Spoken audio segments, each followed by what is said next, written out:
When he was Prime Minister, Justin Trudeau told CNN's Jake Tapper that the singular defining trait of his country was that it wasn't the United States. One of the ways we define ourselves most easily is, well, we're not American, he said.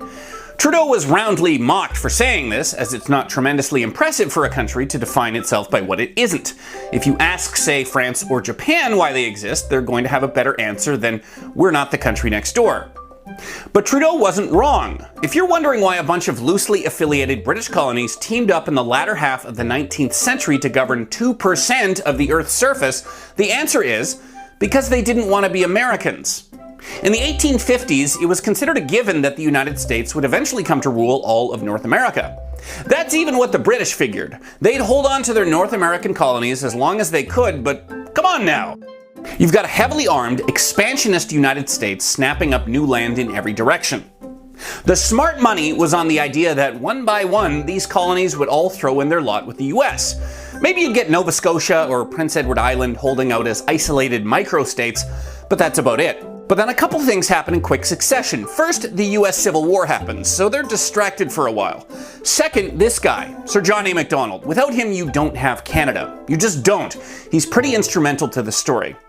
For a brief window of time in the 1860s, all these British North American colonies that don't really like each other all that much, or have anything to do with one another, suddenly see the virtue of joining together. United, they just might have enough economic and defensive clout to hold off the American juggernaut.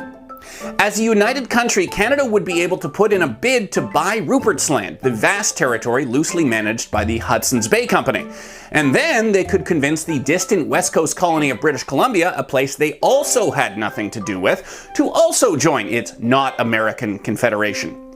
Then you throw up the world's longest railroad, put just enough Mounties and cattle ranches so that it looks occupied enough to deter any American land grabs. Obviously, the Americans could still take Canada if they wanted it, but this would be like locking the front door. You're ensuring that if they really want Canadian territory, they can't just walk in. They've got to break a window.